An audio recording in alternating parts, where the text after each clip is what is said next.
Well, good morning, everyone. Dear Minister Hendovic, dear members of the Chamber of Commerce, dear Ms. Mort, welcome in Belgrade. We celebrated a few days ago, on the 5th of June, the World Environmental Day. And this was a reminder that our generation is the one that has the imperative to make peace with the planet. As we know that pollution, over-exploitation of natural resources like deforestation, global warming, floods, extreme heat waves, diseases, are a sign that our relationship with the planet is broken. And as the representative of the Chamber of Commerce told us, it costs not only the loss of resources, but it costs a lot of money. 400 million euros, I think you mentioned, annual cost for Serbia. So we have to fix this relationship. We can, but it's certainly very urgent to do it. The European Union is fully committed to this generational endeavor, and we have already achieved a lot to protect our health of environment. We have the Green Deal in the European Union. We have set very ambitious goals for our member states, including to become the first carbon neutral continent by 2050. But of course, we need to achieve the same level of ambitions at the world level, as the European Union is responsible for only a limited amount of carbon emissions.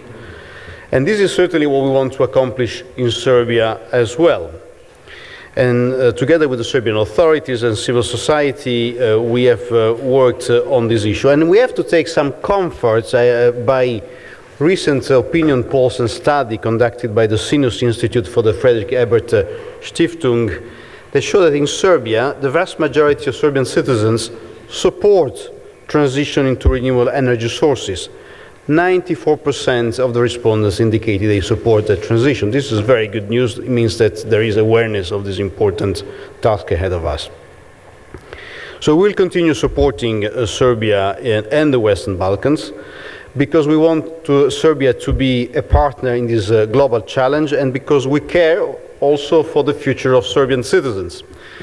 So in this regard, we look forward for Serbia to finalize the National Energy and Climate Plan, NECP, the Energy Sector Development Strategy, and implement the measures envisaged in the roadmap that we agreed a year ago on the Energy Support Package, and align and implement the electricity integration package, which was adopted by the energy community back in 2022. These steps are essential in view of the challenges we are all facing. And we all saw just last Friday, I was discussing with the Minister of the outage that hit the region, and Serbia was able to overcome that, also because of integrations in the electricity market, but in the electricity sector. But this is a reminder how important is interconnection today. We need certainly to work on strengthening interconnection, because there are no borders when it comes to electricity. We have to work together in the region to provide security of electricity supply, increase interconnection capacities, and invest in renewable sources. Integration of the national markets in a wider electricity market will provide additional security to Serbia and the Western Balkans, and this is the way ahead for us. Serbia is certainly not alone in the face of the challenges of the green transition, and we certainly welcome the joint efforts with our international partners, bilateral donors, and international financial institutions to boost the green energy and energy efficiency project in Serbia. As EU, we have, to give you some examples, we are supporting the Kostolac wind farm, a project that is worth 31 million euros. We support the upcoming solar power plants in Kolubara and Morava, thermal power plants, as well as investment in the district heating system to switch to biomass.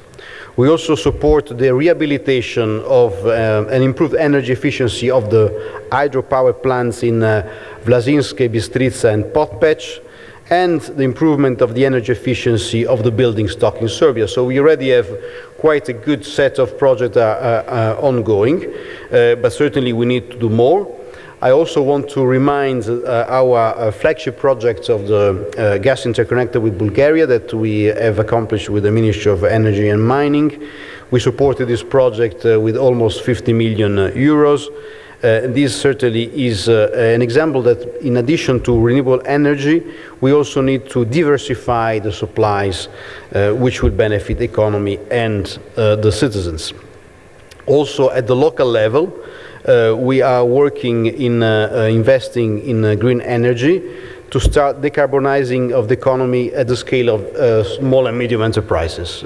Small and medium enterprises and the private sector need to do their share of the work. And also SMEs are the backbone of Serbian economy, and we need to work with this. And thanks to the Youth for Green agenda in Serbia that we are actually working with UNDP.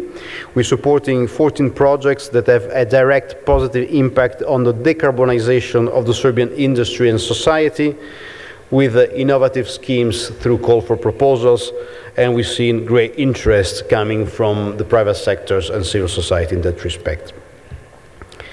The Green Agenda implementation in Serbia will lead to less greenhouse gas emissions per year, more energy savings, more renewable sources of energy, less air and soil pollutants, as well as cleaner water. We also need to invest in people and invest in institutions. Together with policy and legislation improvement, as well as support to create monitoring tools, such as the EGAG platform to report on emissions, which helps to quantify the green transitions based on factual data and science.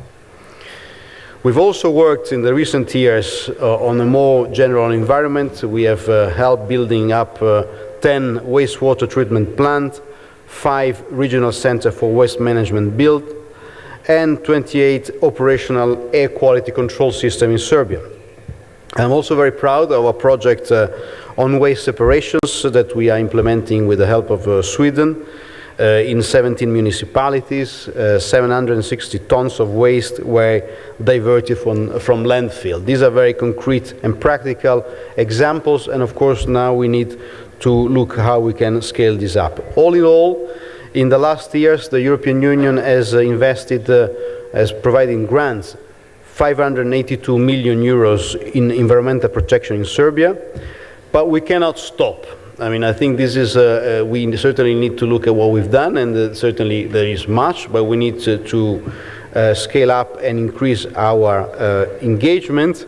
And for us, the new EU growth plan for the Western Balkans is certainly an opportunity also in the areas of the green transition.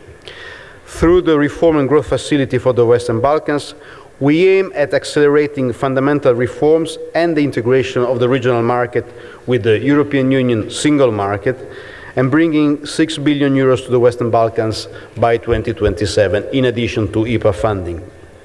For Serbia, the Reform and Growth Facility will support, inter alia, the energy transition and guide the country towards a more resilient and cleaner economy. This is the future of Serbia, and the EU will continue to be fully committed in supporting Serbia and its citizens. You heard it before, there is no planet B. We just have only one. Certainly this is not a time to relax. In particular, this is a more challenging period. We have to work together, hand in hand, to provide the necessary legislation, implement the legislation, create the necessary investment opportunities to create necessary infrastructures, and dialogue and social acceptance for the changes. These are the core actions for the change. I thank you very much, and I thank the organizer for this very useful conference, and I wish you a very interesting debate.